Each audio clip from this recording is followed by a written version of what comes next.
Three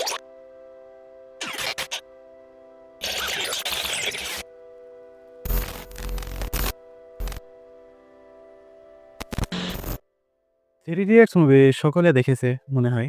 কেউ বাদ যায়নি। হাতে গোনা কয়েকজন বাদে। ভালো মুভি যেহেতু দেখবেই বা না কেন? তবে এই মুভিতে একটা কথাকে বিশেষভাবে জোর দেওয়া হয়েছে, সেটি হচ্ছে তুমি যে কাজটি করে মজা পাবে সেটির উপরে প্যাশন তৈরি করো। তাহলে সাকসেস হতে খুবই ইজি হবে। अरे इंजीनियरिंग छोड़ और वाइल्ड लाइफ फोटोग्राफर बन। वो काम कर जिसमें तेरा टैलेंट है। जो काम में मजा है उसे अपना प्रोफेशन बनाओ। फिर काम काम नहीं खेल लगेगा। এইজন্য আ মানুষের যে ট্যালেন্ট থাকে সেই ট্যালেন্টের উপরেই ধারাবাহিকভাবে চলে যাওয়া উচিত। এই থ্রি ইডিয়টস এর ফারহানের কথা নিশ্চয়ই মনে আছে।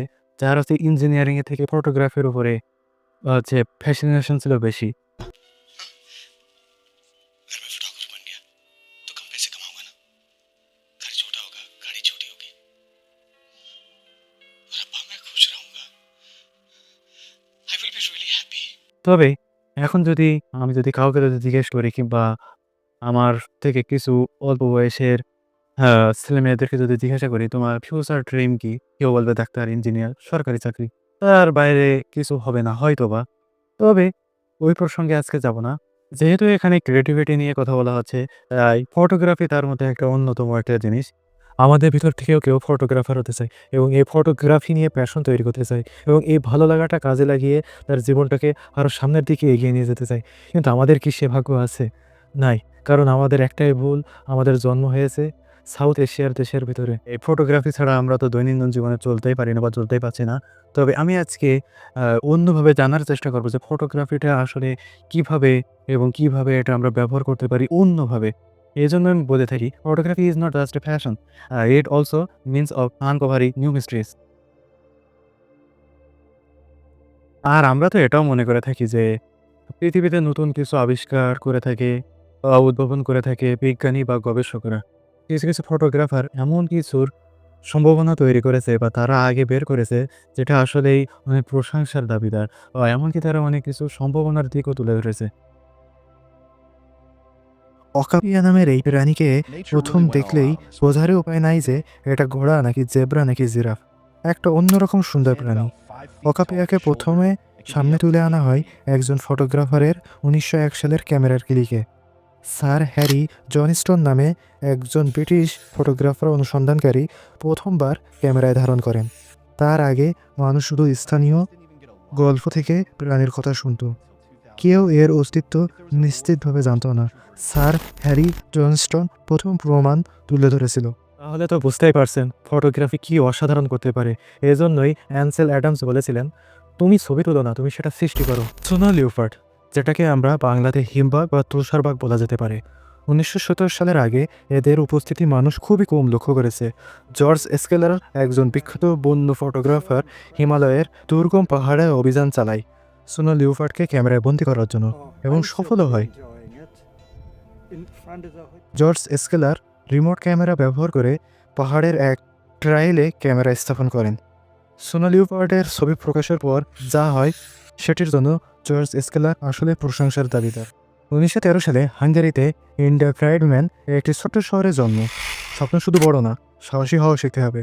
১৯৩০-এর দশকে ইন্ডার ফ্রান্সে চলে আসে এবং তখন ইন্ডার ফ্রাইডম্যান হয়ে গেল রবার্ট কেভ। ফটোগ্রাফির নতুন যাত্রা।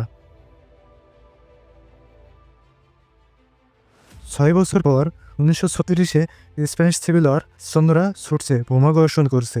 কেভ মাটিতে লুটিয়ে ছবি তুলছে। সৈন্যরা বলছে, আপনি নিরাপদ তো? কেভ বলে উঠল, নিরাপত্তা? না, ছবি তোলাই আমার মূল লক্ষ্য। এই ছবি হবে বিশ্বজুড়ে পরিচিতি। ফলিং সোল্ডার, ১৯৪৪ সাল, ডি ডে। এদিকে তো রবার্ট কেভ বলে উঠল যে ঝুঁকি ছাড়া যে ছবি ওঠে না তা শিখবে বিশ্ব। ফটোগ্রাফি শুধু একটা ছবি না, এটি একটি সাহস, মানবিকতা এবং ইতিহাসের সাক্ষ্য। ১৯৫৪ সালে রবার্ট কেভ যুদ্ধের জন্য মারা যায়, কিন্তু তার লেন্সে ধারণকৃত ছবি এখনও প্রমাণ করে যে একজন সাহসী যোদ্ধা ফটোগ্রাফার একটা ছবির মাধ্যমে ইতিহাস গড়তে পারে, তুলে ধরতে পারে কঠিন বাস্তবতা এবং সত্যের কাহিনী। সব থেকে একটা মজার বিষয় হচ্ছে তার জীবনদশায় তেমন কোনো আন্তর্জাতিক পুরস্কার লাভ করেনি, কিন্তু তার নামেই আন্তর্জাতিক পুরস্কার দেওয়া হয়। সেটা হচ্ছে রবার্ট কেভ গোল্ড মেডেল যেটা আসলেই অনেক অন্যরকম অনুভূতির বিষয়। 1834 সালে ব্রাজিলের ক্যাম্পিনাসে হারকিউলিস ফ্লোরেন্স নামে এক ফরাসি চিত্রকর ও আবিষ্কারক তার ডায়েরিতে একটি পরীক্ষা বিবরণীতে ফটোগ্রাফি শব্দটি ব্যবহার করেন। যতদূর জানা যায় 1839 সালের 14 মার্চ লন্ডনের রয়্যাল সোসাইটির একটি লেকচারে স্যার জন হার্লেস ফটোগ্রাফি শব্দটি প্রথম জনসমক্ষে আনেন। যদিও ওই বছর 25শে ফেব্রুয়ারি ফসিসে জাইটু নামে একটি জার্মান সংবাদপত্রে বার্লিনের জ্যোতিষবিদ জোয়ান ফন মেডলার ফটোগ্রাফি শব্দটি ব্যবহার করেন। 1826 থেকে 27 সালের দিকে জোসেফ নিসেফোর নিয়েভস বিশ্বের প্রথম স্থায়ী ছবি তোলেন। তখন ফটোগ্রাফি অতটাও জনপ্রিয় ছিল না। জনপ্রিয়তা দূরের কথা, ফটোগ্রাফি নামটিরও জন্ম হয়নি।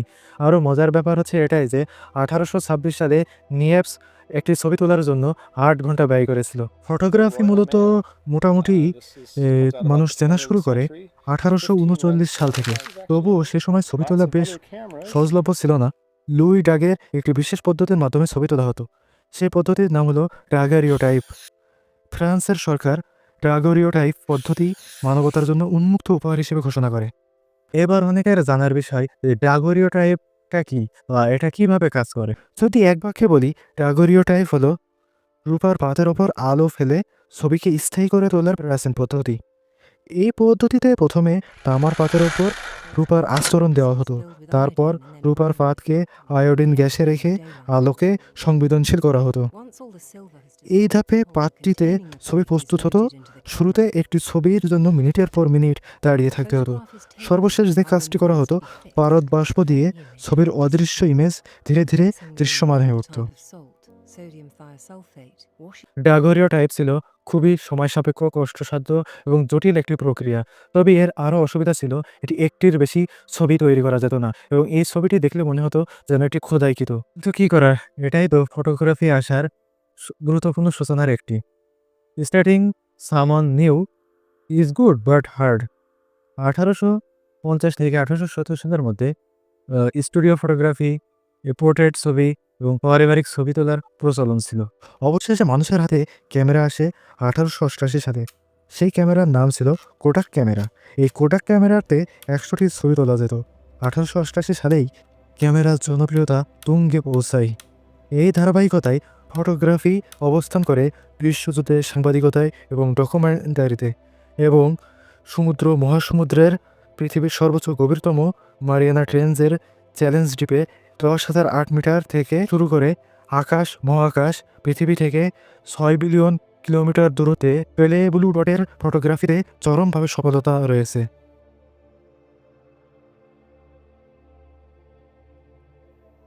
যখন প্রথম দিকে নাসা অ্যাপোলো মিশনে ছবি তোলার জন্য বিশেষ হ্যাসামব্লাড ক্যামেরা পাঠানো হতো। এই ক্যামেরার ওজন হতো প্রায় 3 থেকে 4 কেজি।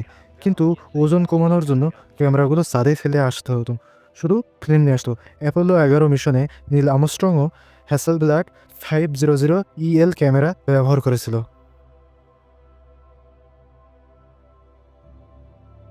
1855 সালে ক্রিমিয়ার যুদ্ধে এক ভয়ঙ্কর দৃশ্যকে চিরন্তন করার চেষ্টা করেছিলেন একজন মানুষ। কিন্তু এই ছবি কি আসলে পুরোপুরি সত্য নাকি সাজানো? রজার ফেন্টন, তিনি ছিলেন প্রথম যুদ্ধ ফটোগ্রাফারদের একজন। তার উদ্দেশ্য ছিল যুদ্ধের বাস্তবতা তুলে ধরা। সে সময় ক্যামেরা ভারী হওয়ার কারণে যুদ্ধের অ্যাকশন ধরা ছিল খুবই অসম্ভব। তাই রজার ফেন্টন ধ্বংসাবশেষ, রাস্তাঘাট এবং সৈন্যদের অবস্থান স্থির দৃশ্য তুলে ধরতেন।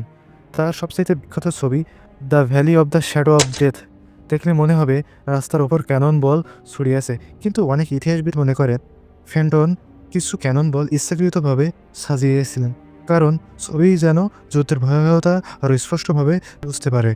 অর্থাৎ ছবির কিছু অংশ বাস্তব আর কিছু অংশ সাজানো।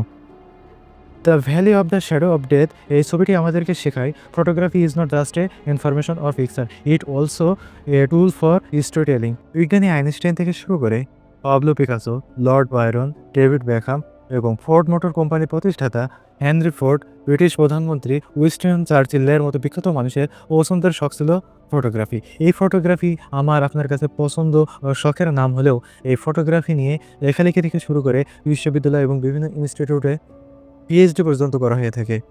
1991 সালে ইউনিভার্সিটি অব ভিয়েনা একটি অদ্ভুত এবং নতুন উদ্যোগ নেয়। তারা তখনকার সময়ের অন্যতম বিজ্ঞানী জোসেফ মারিয়া ইডারকে ডাকা হয়। ইডার ছিলেন কেমিস্ট এবং ফটোগ্রাফি জগতের এক প্রকৃত উদ্ভাবক। তিনি বুঝতে পেরেছিলেন ফটোগ্রাফি শুধু ছবি তোলার জন্য নয়, এটি বিজ্ঞান ও প্রযুক্তির মিশ্রণ। তাই তিনি বিশ্ববিদ্যালয়কে প্রস্তাব দিলেন ফটোগ্রাফির জন্য একটি পূর্ণাঙ্গ একাডেমি খুলতে।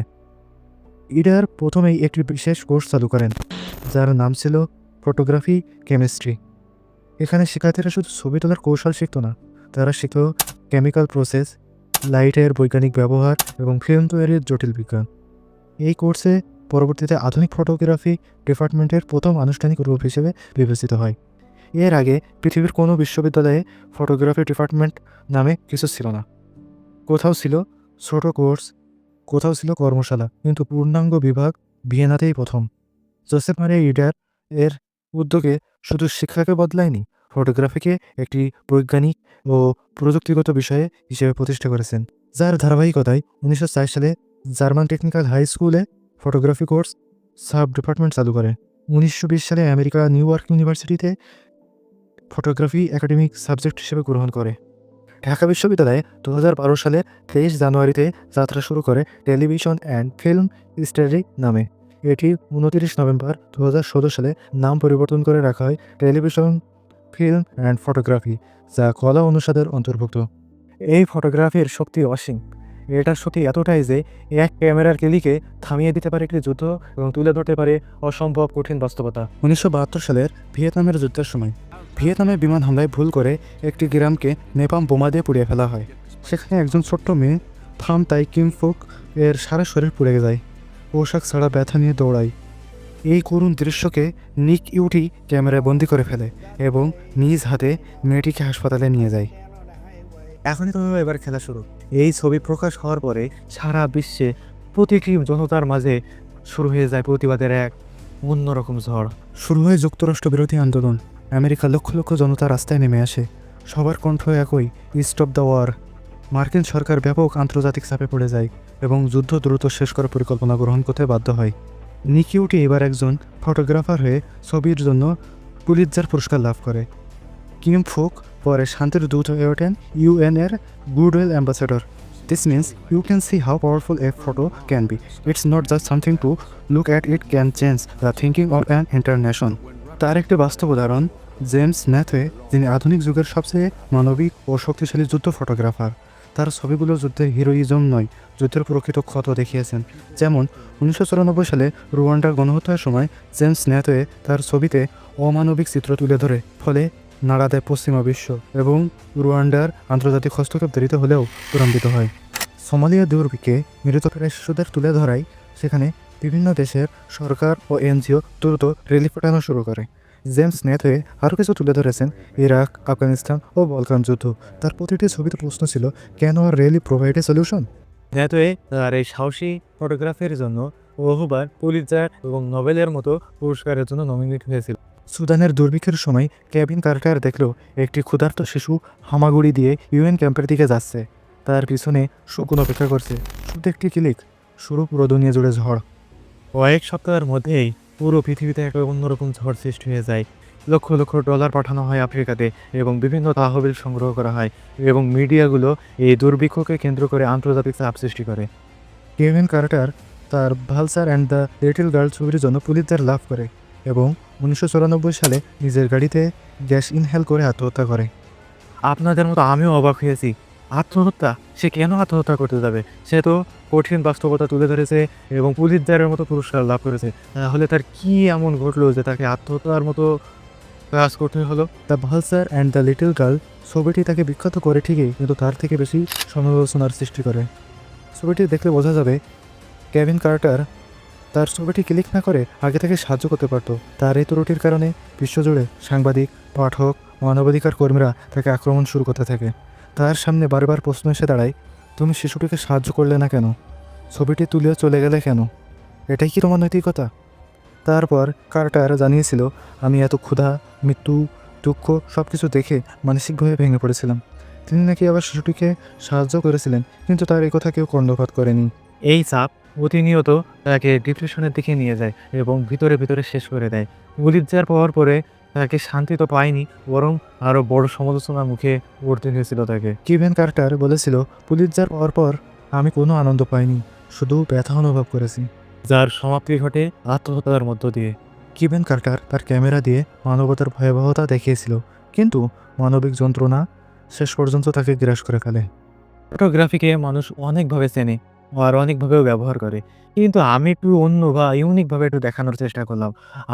আমি ফটোগ্রাফিকে একটু শক্তিশালী হাতিয়ার হিসেবে ব্যবহার করানোর বিষয়গুলো দেখালাম, এবং এই ফটোগ্রাফি আমরা এমনভাবে ব্যবহার করা সম্ভব যেটা আসলে একটি জাতি বা দেশের জন্য ব্যাপক উন্নতি এবং উন্নয়ন সাধন করতে পারে। এবং এই ফটোগ্রাফি আসলেই কোনো একটা ছবি না, এটি অনেক সময় হয়ে দাঁড়ায় একটা ধারালো অস্ত্র।